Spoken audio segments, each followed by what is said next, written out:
Hey YouTube, we're back with yet another video for the channel on the Ford Ranger build. Made some little bit of progress since last update. We'll just get right into that right over here. First and foremost, had the entire engine assembled and we went to start it. And we'll get more into that in a little bit, but for now I just want to address, obviously the thermostat had this off. It was on originally and it was leaking, and it turns out I got a truck thermostat housing for an 87 through 92 truck. That's what this motor is, but this aftermarket Parker high-rise calls for a early Mustang housing, which is slightly shorter in this end. It's really weird. It's another Ford thing. It bolted up somehow still, but it was not seated right and it did leak. So I got that in the house. I'm about to throw that back on here and then let the RTV cure and stuff. Got the accessories on, obviously. You got the oil filter relocator down here as well. Ended up going with a totally different kit from what I was talking about in the last video. I think I'll do a different video on that though, saying specifically what you'll want to buy for a 302 swap on a Ranger. But let's get right into how the start went. Didn't really go that great. The wiring is just, you could see it's just a big mess. It's even worse in the cab where you go to the ignition and it wasn't getting any power from the ignition. So what we ended up doing was just crossing the starter solenoid posts with a screwdriver and starting the truck, but it wasn't getting any fuel from the fuel pump, so we ended up just running some wires directly from the pump to the battery.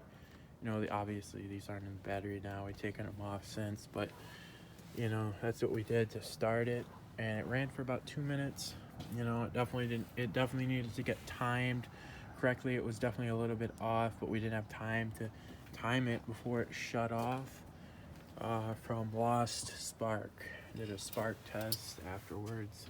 We didn't get any spark from the coil or the plugs, obviously, so either something went wrong with the distributor wires or the coil wires, and it's really a cobbled up job, the wiring on this. He's actually used a lot of the same color wires too. They're all orange, so that makes it even more fun to do, but I'm not gonna mess with it. It's really poorly done to begin with, so I just ended up getting this kit from American Auto Wire, and I'm just gonna rewire everything because it is a carburetor setup, so it shouldn't be that difficult, especially with a nice painless kit. So there's that.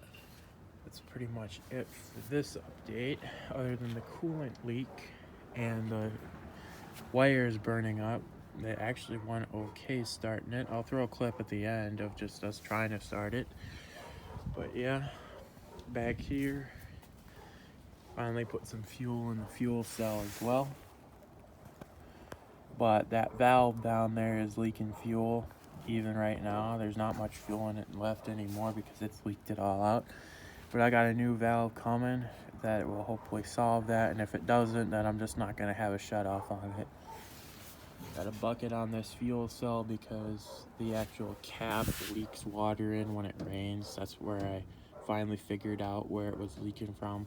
So I'm just gonna put a bucket over it when it's sitting. It's not a big deal. But yeah, it's pretty much all we have updated here. I did actually turn this truck around, as you can see, because I'm going to be taking it to a garage here that has some space and it's heated for the winter, so we could work on it. I'm in Michigan, so it gets pretty cold in the January, February, and March months here. So too cold to be working out here, rewiring with snow and everything like that. So we're going to be taking it on a tow dolly here to the garage, and I hope everything holds together. It's going to be kind of half a road test because rear end is going to be, spinning. But I got a new rear end coming. Once I throw that in, I'm going to take it to the garage. Should be a pretty nice setup. So with that, hope you did enjoy the video, and peace out.